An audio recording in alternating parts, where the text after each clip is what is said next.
오늘 이 시간 우리에게 주신 하나님의 말씀 구약성경 다니엘서 4장 1절로 9절입니다. 제가 봉독해 드리겠습니다. 느부갓네살 왕은 천하에 거주하는 모든 백성들과 나라들과 각 언어를 말하는 자들에게 조서를 내리노라. 원하노니 너희에게 큰 평강이 있을지어다. 지극히 높으신 하나님이 내게 행하신 이적과 놀라운 일을 내가 알게 하기를 즐겨하노라. 참으로 크도다 그의 이적이요 참으로 능하도다 그의 놀라운 일이요 그의 나라는 영원한 나라요 그의 통치는 대대에 이르리로다. 나 느부갓네살이 내 집이 편히 있으며 내 궁에서 평강할 때에 한 꿈을 꾸고 그로 말미암아 두려워하였으니 곧 내 침상에서 생각하는 것과 머릿속으로 받은 환상으로 말미암아 번민하였었노라. 이러므로 내가 명령을 내려 바벨론의 모든 지혜자들을 내 앞으로 불러다가 그 꿈의 해석을 내게 알게 하라 하였더라. 그때 박수와 술객과 갈대아 술사와 점쟁이가 들어왔으므로 내가 그 꿈을 그들에게 말하였으나 그들이 그 해석을 내게 알려주지 못하였느니라. 그 후에 다니엘이 내 앞에 들어왔으니 그는 내 신의 이름을 따라 벨드사살이라 이름한 자요 그의 안에는 거룩한 신들의 영이 있는 자라. 내가 그에게 꿈을 말하여 이르되 박수장 벨드사살아 내 안에는 거룩한 신들의 영이 있은즉 어떤 은밀한 것이라도 내게는 어려울 것이 없는 줄을 내가 아노니 내 꿈에 본 환상의 해석을 내게 말하라. 아멘. 복된 주님의 날 주의 전에서 온라인으로 예배드리는 모든 분에게 주님의 위로와 은혜와 평강이 함께 하시길 축원합니다. 무더위가 이제 조금씩 꺾일 것 같은 느낌이 약간 드시죠? 네. 지난주와는 확연히 달라진 아침 온도가 느껴지고 또 새벽으로는 이제 열대야에서 좀 벗어나나 보다라는 느낌도 드는데 나빠진 무더위 건강하게 몸도 마음도 잘 지키시길 바라고요. 우리 예배 시간에 가능하면 휴대전화 소리는 또 안 들릴 수 있도록 지금 단독을 빨리 하시길 바라겠습니다. 왜냐하면 이게 남으니까 기록이 남으니까 유튜브 영상을 또 같이 예배드리는 분들도 그렇고 가끔 물어보시는 분들도 있는데 한 번 더 주의하면서 예배드리면 더 하나님 기뻐하실 거예요. 오늘 말씀 이전의 그 상황을 한번 다시 한번 우리가 생각을 해보면서 말씀을 좀 이어가는 게 좋을 것 같습니다. 다니엘의 친구들 잘 아시는 사드락과 메삭과 아벳느고 세 명의 친구들이 있잖아요. 지난 시간에 우리가 보았고 그 전에도 봤지만 왕이 세웠던 그 신상이 두라라는 평지에 세워졌는데 높이가 무려 27m 정도 되는 높이였고 폭은 한 2.7m 되는 아주 어마어마한 금으로 만든 신상. 그래서 멀리서 봐도 그 평지에 있기 때문에 특히 햇볕이 비치거나 할 때는 더 찬란함이 더했을 만한 짐작할 수 있는 그 신상이 있었고 그 신상 앞에 무려 한 10만 명 정도로 예측할 수 있는 사람들이 모여서 다 이제 큰 거대한 오케스트라가 모든 악기가 동원된 오케스트라가 연주할 때 다 신상 앞에 절하게 했는데 유독 사드락과 메삭과 아벳느고 이 다니엘의 세 친구가 절을 안 하잖아요. 그거를 때는 이때다 하고 잘 발견했던 그들을 시기 질투했던 평소에 있었던 바벨론 출신의 사람들이 그들을 참소하잖아요. 왕이요 왕이요 왕의 명을 거역하는 반역자들이 있습니다 하면서 얘기를 하는데 그들이 누구냐 했더니 얘들이에요 하면서 사드락과 메삭과 아벳느고를 참소하게 된단 말이죠. 왕 앞에 끌려오게 되고 왕이 약간 회유나 좀 내 친구를 봐서 니들이 좀 한번 숙이는 척 해줘 이렇게 이제 제안을 하는데 단호하게 우리가 믿는 하나님께서 우리를 왕 앞에 그 생명도 지켜주실 거라 믿습니다. 그러나 그렇게 하지 아니하실지라도 우리가 그 하나님을 배반하거나 신상 앞에 절하지 않겠습니다. 단호한 말씀을 드리고 나자 왕의 눈빛이 이제 바뀌게 돼요. 그 평소에 아주 친밀하게 지내던 사람의 눈빛이 갑자기 싼달해지게 바뀌는 경험들 아마 한두 번쯤은 있었을 거예요. 그때 그 밀려들어 엄습하는 그 두려움이나 그 배신감이나 이런 것들이 참 이게 마음이 불편하잖아요. 이 불편한 정도가 아니라 여보라 이제 안 되겠다. 그 평소에도 뜨거웠던 그 풀무불을 7배나 강하게 아주 완전하게 더 이상 올릴 수 없을 정도로 세게 해놓고 이들을 묶어갖고 결박한 사람들을 다 보내라. 거기 던져버리라고 얘기해요. 그들을 붙잡아서 이제 그 풀무불을 던지려고 했던 용맹한 용사들, 힘이 센 용사들이 아마 붙잡았겠죠. 풀무불 가까이 가자 이 붙잡았던 용사가 타 죽을 정도로 맹렬히 타는 불이었어요. 그 속에 이들을 던졌는데 놀라운 일이 일어나게 되잖아요. 풀무불을 던졌는데 이들이 머리털 하나 상하지 않고 살아있어요. 그냥 겨우 살아있는 정도가 아니라 자기 집 앞방 거리는 듯이 그냥 걸어 다녀요. 놀라운 일이죠. 그리고 포승줄에 꽁꽁 묶여 있었는데 줄들이 다 풀려 있어요. 그리고 놀라운 것 하나가 분명히 3명을 던졌는데 사드락과 메삭과 아벳느고 3명을 던졌는데 4명이 거기서 걸리고 있는 거죠. 그러면서 이 느부갓네살 왕이 마치 그 네 번째 사람은 신들의 아들과 같다라고 감탄을 해요. 신들의 아들과 같다라는 표현은 느부갓네살이 할 수 있는 최고의 표현이에요. 마치 하나님이 저들을 지금 보호하고 계시는 것 같다라고 이렇게 얘기를 해요. 그러면서 느부갓네살이 얘들은 내 수하에 있는 부하들이긴 하지만 내 권한 밖에 영역 밖에 있는 사람이구나. 내가 착각했구나. 그러면서 하나님의 위대하심을 그때 깨닫게 되고 다가가서 외치게 되죠. 사드락과 메삭과 아벳느고야 불 속에서 나와라. 나왔는데 옷을 입은 채로 들어갔는데 머리털 끝 하나, 옷 깃 하나, 아무것도 타거나 그런 게 없는 거죠. 그리고 나와서 그때 모든 사람이 하나님의 영광을 찬양하게 돼요. 아마 그 신상은 그대로 도와주지 않고 다 녹였거나 아니면 쪼개거나 없앴을 거라고 말씀을 드렸어요. 왜냐하면 그 신상을 볼 때마다 사람들의 머릿속의 기억은 대단한 신상이다라기보다는 야, 그 얘기 들었어? 사드락과 메삭과 아벳느고가 절을 안 했는데 하나님 그들을 풀불에서 건져주셨대잖아. 왕에게는 얼마나 좀 망신스러운 아니면 부끄러운 일이잖아요. 그러니까 그 이야기가 회자될 수 있기 때문에 아마 충분히 없앴을 거란 말이죠. 이제 시간이 어느 정도 많이 지나가게 돼요. 오늘 4장에 있는 내용들을 다 볼 수 없어서 9절까지만 좀 살펴보고 다음 시간에 이어서 보려고 하는데 시간이 어느 정도 많이 흘러간 다음에 이제 왕이 모든 사람들, 그 백성들에게 조서를 내려요. 조서. 왕이 조서를 내리는 게 오늘날 마치 위태한 일이 국가에 있거나 아니면 국민들의 협조가 필요할 때 마음을 하나로 모으고자 할 때 보통 이제 대통령 담화문이라는 게 나오게 되잖아요. 그때 이제 진지한 톤으로 이렇게 백성들의 마음을 심금을 울려야 되는데 하여튼 이때 이제 조서를 내리게 되는 게 본문의 말씀입니다. 4장 1절에 있는 말씀을 우리 같이 한번 읽어보겠습니다. 시작. 느부갓네살 왕은 천하에 거주한 모든 백성들과 나라들과 각 언어를 말하는 자들에게 조서를 내리노라. 원하노니 너희는 큰 평강이 있을지어다. 이 조서를 받는 수신님들이 나오게 되는데 천하에 거주하는 모든 백성들과 나라들과 각 언어를 말하는 자들이 모든 사람들에게 다 답을 저녁으로 보내는 왕의 공식 교서인 거죠. 대통령 담화문 같은. 2절에 있는 말씀 제가 읽어드릴게요. 지극히 높으신 하나님이 내게 행하신 이적과 놀라운 일을 내가 알게 하기를 즐겨하노라. 세계 제국의 황제가 담화문을 발표를 해요.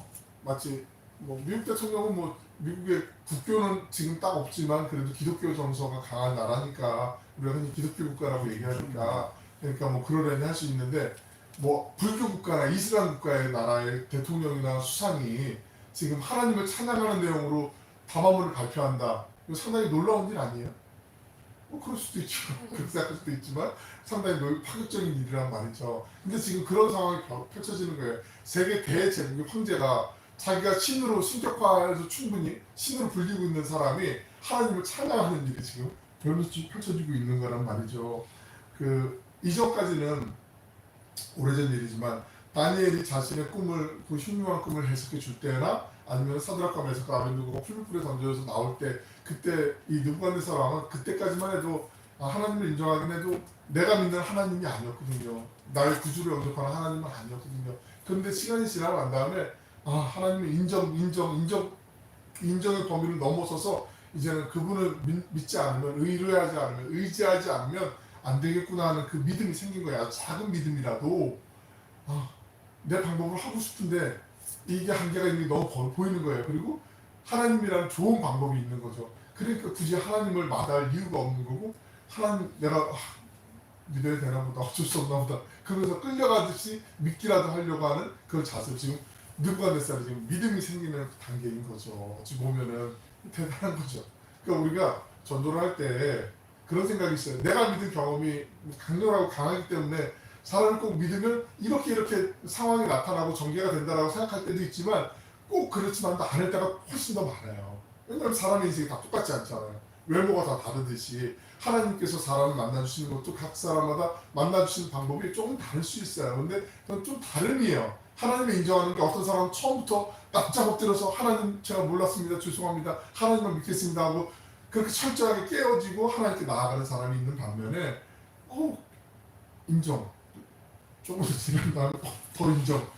완전 인정. 이렇게 점진적으로 이렇게 하나님께로 믿음이 열리는 경우들도 있는 거고 다양할 수가 있다라는 거 우리가 느부갓네살을 통해서도 한번 발견할 수가 있는 거죠. 이제 한 번도 드린 적이 없었던 그 찬양을 하나님께 올려드리게 돼요. 3절 말씀이 느부갓네살이 하는 거란 말이죠. 3절 말씀도 한번 같이 읽어보실까요? 시작. 참으로 크도다 그의 이적이여 참으로 능하도다 그의 놀라운 일이여 그의 나라의 영원한 나라여 그의 통치는 대대 이리. 하나님의 나라가 영원하다고 지금 얘기하고 있는 거예요. 여태까지 내가 이 세상에 최고였는데 아니야, 난 최고 아니야. 하나님 계셔라고 지금 인정하면서 찬양하고 있는 거죠. 하나님의 권위 아래 있음을 유하는 피조물임을 지금 인정하는 거죠. 마치 이게 우리가 진짜 하나님의 은혜를 받으면 아무리 교만하려고 해도 교만할 수 없잖아요. 하나님이 살아계신데, 하나님이 살아계신데 내가 어떻게 교만할 수 있겠어요? 정직하게 되죠. 겸손하게 되죠. 내 자존심을 다 내려놓고 겸손해질 수밖에 없는 거죠. 느부갓네살이 이 조서를 발표할 때가 언제쯤 정확히 성경에 나와 있지 않지만 우리가 짐작할 수 있는 말씀이 4절에 나와요. 4절 말씀을 보시면 나 느부갓네살이 내 집에 편히 있으며 내 궁에서 평강할 때에 라고 얘기하는데 여기 평강할 때 편히 있으며 여기 밑줄 한번 거두셔도 좋을 것 같아요. 평강할 때는 느부갓네살 왕의 제2기간 내내 진행되었던 공사가 있었는데 바벨론 도성 공사, 바벨론 도성 그 주변에 그 해자가 있었다고 말씀드렸잖아요. 그 도성 가운데로 유프라테스 강이 이렇게 지나가고 있었다고 말씀드렸어요. 그래서 아무리 적들이 침입을 해와도 바벨론 도성이 잘 견뎌낼 수 있고 그 도성 주변으로는 도성의 그 폭에 외벽이 있었고 내벽이 있었는데 벽의 그 폭이 얼마 정도였냐면 25m예요. 뭐 25m라고 사람들이 지나갈 수 있는데 25m면요 신상이 27m라고 그랬잖아요. 이게 아파트 한 10층 이상 높이거든요. 그러니까 10층 정도 되는 아파트 폭으로 이게 성벽을 쌓은 거예요. 그게 하나만 쌓은 게 두 개를 쌓았단 말이에요. 그러니까 엄청난 거예요. 이게 둘레가 한 80km 된다고 100km에서 80km 정도 되거든요. 이게 그때 당시에 지금도 사막 한가운데 물을 끌어다가 관계수로를 하고 거기 실을 만드는 게 이게 장난이 아니거든요. 혹시 사우디아라비아에가 지금 그 왕세자가 사활을 걸고 만들고 있는 프로젝트가 뭔지 아시죠? 네. 네옴시티라고 들어보셨어요? 네. 네옴시티? 네. 사우디아라비아를 그 종으로 가로지르는 벽을 세워가지고 스마트 첨단 도시를 만드는 지금 사업을 이제 하겠다고 꿈을 꾸고 있는데 이게 되게 그 장애물들이 많이 있거든요. 그래서 다시 미뤘다가 지금도 막 계속 얘기가 다시 원점으로 돌아갔다 이런 얘기들이 많이 들거든요. 그 우리나라 인천공항이 세계적으로 유명한 공항이잖아요. 손가락 안에 들어가는 공항이잖아요. 한동안은 세계 최고의 공항이었거든요. 동부가 허브의 역할을 감당하는 싱가포르 못지않게. 그런데 이 우리 공항을 본따서 만든 뭐 공항들, 태국의 방콕의 수완나폰 공항도 인천공항을 벤치마킹해서 만든 공항이기도 하고. 그런데 그 유럽하고 아시아하고 또 다른 뭐 아메리카 대륙하고도 연결하는 그 중동에 중요한 허브 공항이 있는 곳이 있어요. 바로 잘 아시는 두바이라는 곳이 있어요. 두바이 들어보셨잖아요, 많이. 아랍에미레이트 공화국이 그렇게 유명하지 않은 토후국이었는데 7개의 그 조그만 나라들이 이제 합쳐진 토후국이었는데 여기에 그 쉐이크 모하메드라고 하는 그 왕세자가 있어요. 이 사람이 아주 전략적으로 그 섬을 개발을 하게 돼요. 인공섬을 만들어 놓고 두바이에 그래서 그 야자 나무처럼 만들어 놓은 모양 위성에서 보면은 그렇게 만들어 놓은 인공섬들을 만들어 놓고 두바이가 지금은 세계에서 살기가 가장 좋은 나라 중에 손꼽히는 나라거든요. 그 도시거든요. 근데 그 도시를 만들 때도 사람들이 얼마나 비아냥을 많이 했는지 네가 5일 만이가 조금 있다가 네가 지금 너무 허풍이 들었는데 거품이 많이 찬다고 근데 주변에서 된다는 얘기하는 것보다는 안 된다 이런 얘기를 많이 했거든요. 근데 그 지금도 오늘날에도 이런 사막의 도시를 만드는 게 쉽지 않은데 이때 당시 느부갓네살 왕이 바벨론 도성을 만드는 건 정말 당시에 비교했을 때 피라미드를 만드는 것보다 훨씬 더 어려웠다라고 얘기를 해요. 그 피라미드도 불가사의잖아요. 지금 아직까지도 엄청난 공사였단 말이죠. 그 큰 도성을 만들어 놓고 약 둘레가 80에서 한 100km 정도 되는 도성 그리고 문은 큰 문, 출입할 수 있는 문을 8개에서 10개 정도 만들어 놓은 그 거대한 공사를 만들어 놓은 그 공사가 다 끝났을 때 그 끝났을 때를 평강할 때라고 지금 얘기하는 거예요. 이게 수거적인 표현이에요. 그때 당시의 상황이 그래서 나올 때 주로 사람들이 말할 때 평강할 때라는 게 느부갓네살 제2기간에 이 큰 공사가 다 끝났을 때 그러니까 우리 식으로 얘기하면 태평성대를 누리고 있을 때 평안할 때 이런 상황이라는 거죠. 이게 바벨론 문학의 특징 가운데 하나가 평강할 때라는 표현이 있어요. 사방의 적들을 다 제압하고 왕국을 안정시켰을 때 편이 있다, 평강하다 이런 표현을 주로 많이 썼어요. 그때 문헌을 보면 느부갓네살이 세계의 모든 곳곳마다 자기가 펼쳐지는 힘을 다 과시하면서 정복해서 승리한 아주 정말 탁월한 지도자 중에 손꼽히는 사람이었잖아요. 동쪽으로는 엘람과 메데, 예전에 한번 보여드린 지도가 있는데 남쪽으로는 애국까지 정복했고 서쪽으로는 지중해 섬들까지도 다 정복을 해요. 당시 그 시대에 가장 부유했던 두로와 시돈 성경에도 많이 나오는 곳인데 거기까지 정복을 했어요. 그리고 주전 568년 가장 맹렬하게 끝까지 서로 싸웠던 그 이집트, 애국을 드디어 정복을 하게 돼요. 568년. 그래서 많은 정서학자들이 이 평강할 때가 한 568년쯤 되지 않았을까. 요때쯤 전쟁이 다 이제 마침표가 찍히고 난 다음에 정복전쟁이 끝나고 난 다음에 그때 느부갓네살 나이가 60대 중반이었거든요. 그리고 562년에 세상을 떠나게 됩니다. 그래서 그때쯤이 아닐까, 568년이 아닐까 생각을 해요. 느부갓네살 왕이 오늘 본문의 이 신앙, 하나님을 찬양하는 이 신앙을 체험한 그 시기도 전쟁을 끝낸 직후인 568년쯤 되지 않을까. 왜냐하면 전쟁을 나가면서 느부갓네살의 용맹함도 있지만 그의 전략이나 전술에 가장 철칙한 참모가 누구였죠? 다니엘이었잖아요. 다니엘에게 자문을 구하지 않겠어요? 왜냐하면 하나님이 다니엘에게 10배나 뛰어난 학식을 주시고 남들보다 더 뛰어난 분별할 수 있는 분별력도 주시고 예언할 수 있는 모든 걸 해석할 수 있는 능력을 주셨잖아요. 그러니까 최고의 참모가 옆에 있는데 그 사람 안 물어보는 게 이상한 거잖아요. 아마 다니엘의 도움을 많이 체득하면서 쌓아가면서 하나님 내가 믿을 수밖에 없구나, 하나님을 찬양할 수밖에 없구나, 그런 상황이 지금까지 이제 시간이 흘러왔음을 지금 말씀을 드리는 거거든요. 바벨론 도성과 왕국까지 다 건설하고 인생 최고의 정점을 찍을 때였어요. 모든 게 이제 내 마음대로 다 되는 시기였어요. 그런데 역설적이게도 바로 이 정점을 찍을 때 다시 한번 느부갓네살에게 위기가 찾아오게 됩니다.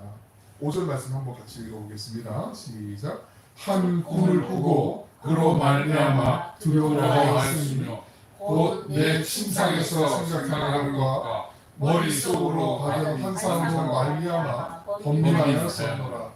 여기 나타나는 한 꿈이라는 것과 내 침상에서 생각하는 것, 머릿속으로 받은 환상, 이게 다 같은 거거든요. 꿈꿨다는 게 있거든요. 같은 말을 다르게 이렇게 표현하는 거거든요.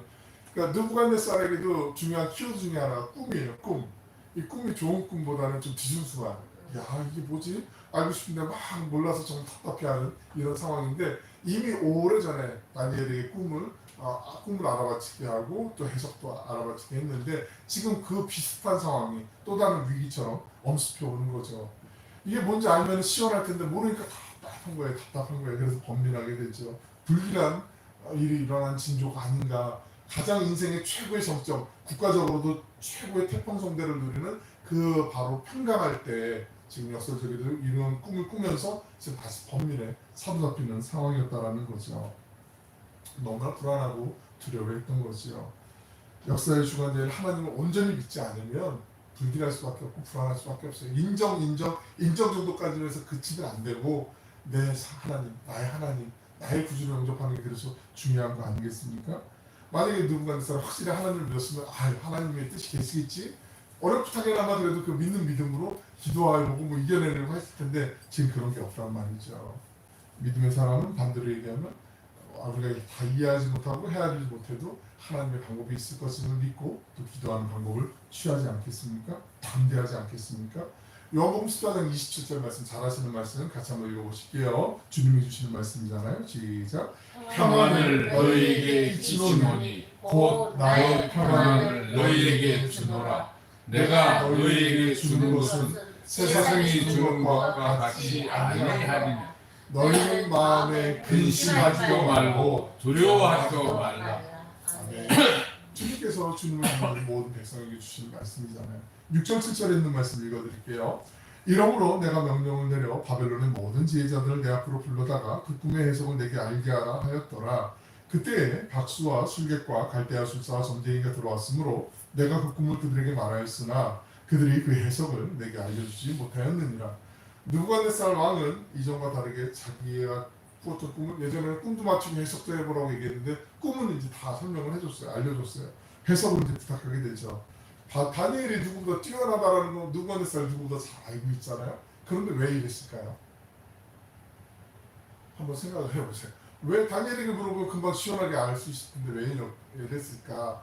여기 여러 가지 이유가 담겨 있을 거예요. 뭐 첫째는 다니엘뿐만 아니라 바벨론 출신의 갈대아 사람들 중에 참모들이 있을 거 아니에요. 그들이 다니엘의 그 능력은 실력은 인정할 수밖에 없지만 인정하고 싶지 않아도 하지만 그래도 우리 나라인데 자기들 볼 때는 우리 민족인데 얘들 전도유망한 내 후배들이 있고 내 자녀들이 있고 그런데 이 사람들 좀 등용을 해야 되는데 저 가장 좋은 자리를 다니엘이 꿰차고 있으니 그 마음속에 얼마나 시기나 질투나 이런 분노함이 있었겠어요. 아 기회가 있을 때 언제든지 한번 기회를 좀 엿보고 왕에게 어필할 수 있는 때를 기다렸을 거 아니겠어요? 그때 아마 참모들 중에 사람들이 막 조언을 했겠죠. 왕님 이번에는 왕이 꿈을 알려주시고 좀 한번 우리 여기 전도 유망한 젊은이들 우리 저 참모들도 있으니까 저 술사가 저 술객이 저 박사가 이번에는 좀 뛰어나대요 라는 얘기를 흘리면서 좀 왕에게 좀 도움을 요청하지 않았을까 짐작해 볼 수는 있지요. 또 하나는 왕의 입장에서도 다니엘은 지금 박수장이거든요.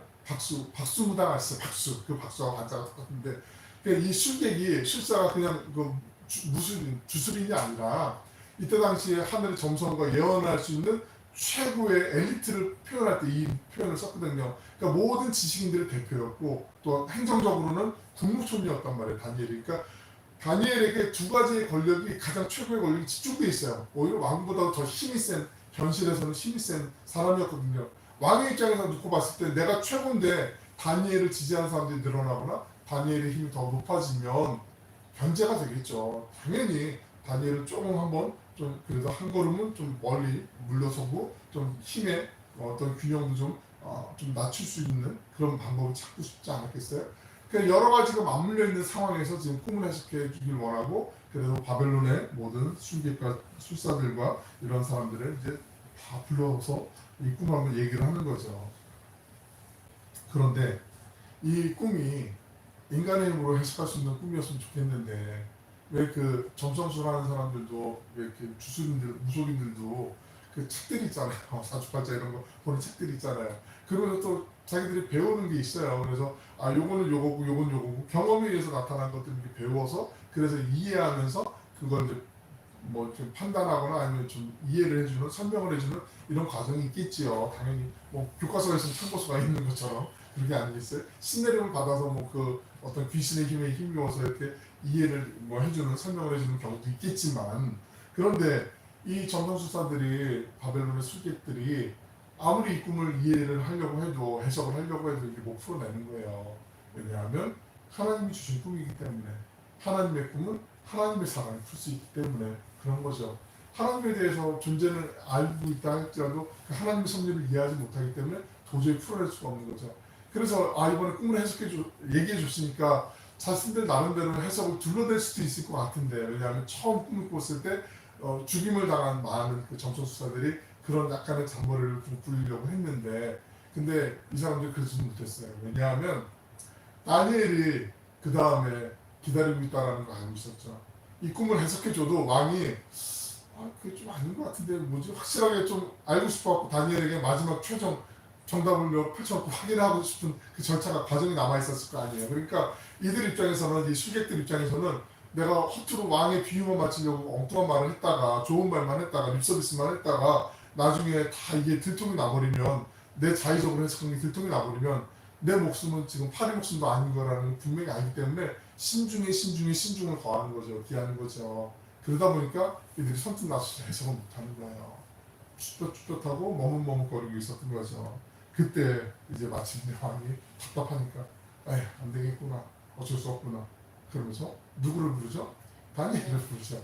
8절 9절 말씀 같이 읽어보겠습니다. 시작. 그 후에 다니엘이 내 앞에 들어왔으니 그는 내 신의 이름을 따라 벨사살이라 이름한 자요 그의 안에 거룩한 신들의 영이 있는가. 내가 그에게 꿈을 말하여 이르되 박수장 벨드사사라 내 안에는 거룩한 신들의 영이 있은즉 어떤 의미라는 것이라도 내게는 어려울 것이 없는 줄을 내가 아노니 내 꿈에 본 환상의 해석을 내게 말하라.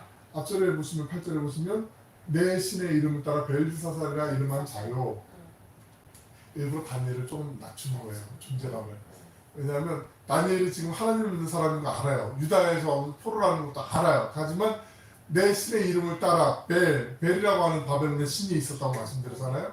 그러니까 얘는 저쪽 다른 나라 출신이지만 우리나라 사람이야. 내 제자야. 내 부하야. 라고 지금 미리 이렇게 약간 좀 선을 걸었고 좀 이렇게 질서를 잡아놓는 거예요. 그렇게 해서 너는 우리나라 사람이니까 우리나라를 위해서 지금 일해야 되는 거야. 나를 위해서 너는 일해야 되는 거야. 라고 그 정체성을 한번 다시 여기서 좀 각인을 시켜주는 거죠. 그리고 그럼에도 불구하고 그의 안에는 거룩한 신들의 영이 있는 자라 이 느부갓네살의 표현으로는 신접한 사람이다, 신기가 있다라고 흔히 얘기하는 건데 이 사람은 하나님의 영이 충만한 사람이다라는 것을 자기식의 표현으로 이렇게 얘기하는 거죠. 다니엘은 성령이 충만한 사람이었다는 걸 우리가 잘 알고 있잖아요. 느부갓네살에서 다니엘이 바벨론 문화 권세 아래 있는 사람을 강조하면서 동시에 그보다 더 큰 인물임을 강조해요. 구절 하반절을 보시면 어떠한 은밀한 것이라도 내게는 어려울 것이 없는 줄을 내가 아노니. 그러니까 바꿔 얘기하면 바벨론의 술객과 술사들과 이 사람 박수들은 어떠한 어려움이 있었는데 이에게는 다니엘에게는 어떠한 은밀한 것이라도 내게는 어려울 것이 없는 자라는 걸 인정하는 거죠. 너는 특별한 하나님이 뭐가 있잖아 라고 지금 얘기하고 있는 거죠. 신뢰하고 있는 거죠. 그럼에도 왕이 먼저 취했던 건 자기 주변에 바벨론 출신의 박사와 술객과 술사들에게 먼저 자문을 구했던 것. 이게 바꿔 얘기하면 우리 신앙에서도요. 우리가 어떤 문제가 있거나 어려움이 있을 때 제일 먼저 하는 우선순위의 어떤 그 내가 붙잡는 우선순위의 그 분별력이 중요한데 우리가 먼저 하나님께 아뢰는 것보다 내 힘으로 내 방법으로 내 지식으로 뭘 해결해 보려고 하는 때가 더 많잖아요. 내 방법을 먼저 쓰는 거예요. 느부갓네살 입장에서 그런 거예요. 하나님이 가장 최고인데 하나님을 최고이신 하나님을 먼저 택하기보단 내 주변에 있는 참모들, 내 수하에 있는 부하들, 내 주변에 있는 지인들의 힘을 뭐 우리가 뭐 흔히 요즘 뭐 많이 쓰는 얘기로 아빠 찬스, 엄마 찬스, 뭐 형 찬스, 뭐 누나 찬스 뭐 이런 거 얘기하는 것처럼 주변에 있는 내 주변에 있는 힘과 도움을 찾아봐요. 그리고 안 되고 해도 안 되면 그때 이제 하나님을 찾는 거하고 비슷한 거죠. 우리 신앙에도 이런 일들이 얼마나 많이 있어요. 하나님 앞에 먼저 기도하는 거, 하나님께 먼저 말씀드리는 거, 그때 하나님을 찾는 것이 정말 중요한데 우리가 정말 알고 있는데 이게 막상 닥치면 잘 안 될 때가 많이 있어요. 그래서 가랑비에 옷 젖듯이 작은 것 하나부터 우리가 습관적으로라도 의도적으로라도 하나님 어떻게 할까요?